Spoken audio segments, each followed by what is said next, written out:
Так, получились интересные концепты, но есть несколько замечаний. Смотри, в первую очередь у тебя есть вот такие моменты. Вот здесь вот разного цвета подзаголовки, да, здесь слэш другого цвета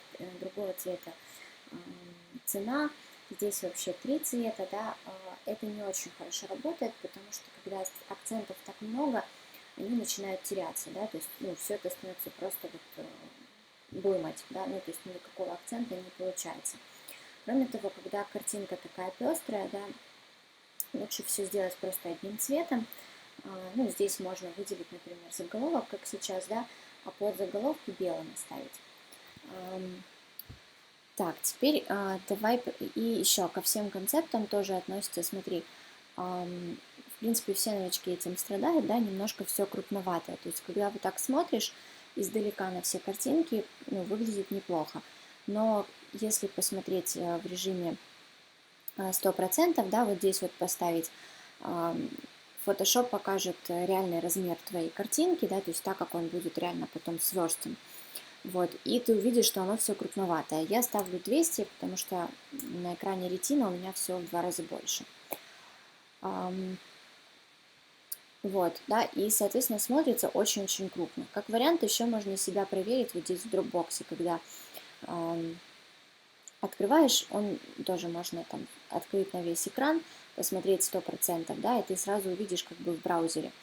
Вот, то есть заголовок нормально, подзаголовки нужно немножко меньше, кнопку тоже немножко меньше, да. Остальные варианты то же самое, то есть очень крупно. Да, вот здесь вот Австралия нормально, подзаголовки и кнопка крупно. Теперь давай пройдемся по каждому концепту. Здесь заголовок оставляем, все окей. Вот здесь вот из-за вот этих линеечек у тебя получается вот такая вот неровная линия текста. Поскольку он здесь основной и занимает как бы привлекает основное внимание, вот этот вот выброс в тексте смотрится очень плохо, да, то есть когда мы поставим это на место сюда, ровная линия сразу смотрится комфортнее, поэтому вот эти вот штучки, либо мы их можем использовать как здесь, когда по центру, да, то есть здесь у нас центральная, по центру все выровнено, смотрится нормально, но в таком варианте их лучше убрать. Здесь делаем все одного цвета, кнопку уменьшаем. И хочется картинку немножко,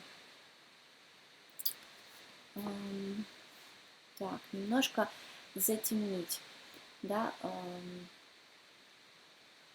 у тебя немножко по бокам здесь затемнено, но еще вот можно, чтобы текст не так сильно терялся, сделать чуть-чуть, вот здесь наложение цвета, да, и, кстати, вот этот прямоугольник тоже лучше сделать сразу здесь, как наложение цвета.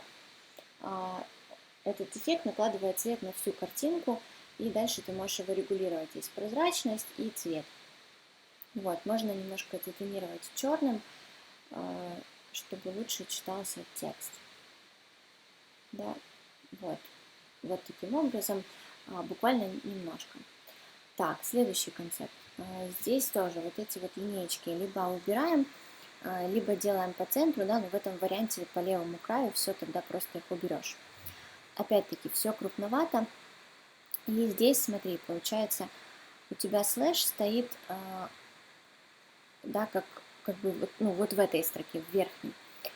И получается очень большой конфликт, потому что ты вроде как расположила вот эти элементы столбиками, да, то есть логично читать их столбиками, но из-за того, что слэш вот здесь вот сверху, вот эта строка как бы объединяется, да, то есть поэтому здесь лучше сделать не текстовый слэш, а если ты хочешь уже такой эффект сделать, то просто сделать линию вот здесь вот полностью, да, сверху донизу, и линию здесь сверху донизу, и сделать чуть-чуть больше расстояния между вот этими пунктами. Ну и плюс ты их уменьшишь, да, будет логичнее. И здесь тоже попробуй сделать шрифт одинаковый, да, то есть чтобы, потому что сейчас из-за того, что опять-таки у тебя шрифт в верхней строке один, а в нижней строке другой, кажется, что читать все-таки нужно в строку, хотя ты имела в виду, да, по столбцам. То есть, надеюсь, понятно объяснила, да, то есть, как бы, если ты хочешь, чтобы это было столбцами, то тогда нужно убрать вот этот вот конфликт. Здесь у тебя кажется, что вот это одна строка, потому что все верхние строчки одинаковым шрифтом, а нижние одинаковым, но другим, да, то есть кажется, что нужно все-таки читать строчку. В общем, получается такой вот ну, конфликт.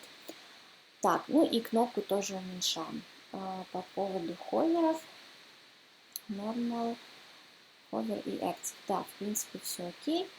Так, и в этом варианте здесь как раз-таки можно оставить вот эти вот штучки по бокам, но одинакового цвета, да, то есть, например, главный заголовок у тебя оранжевый, да, останется, и остальные будут белым. Кнопку лучше какого-то тоже, либо белого, либо вот такого яркого терракотового цвета, потому что этот немножко теряется, да, на фоне, ну, на своем фоне. Так, ну и здесь, соответственно, тоже все одним цветом. Кнопка. Так, а в кнопке почему-то только Normal, да, нужно придумать еще Hover и Active. Так, и в принципе, наверное, все пока. Доделывай, да, и посмотрим еще раз.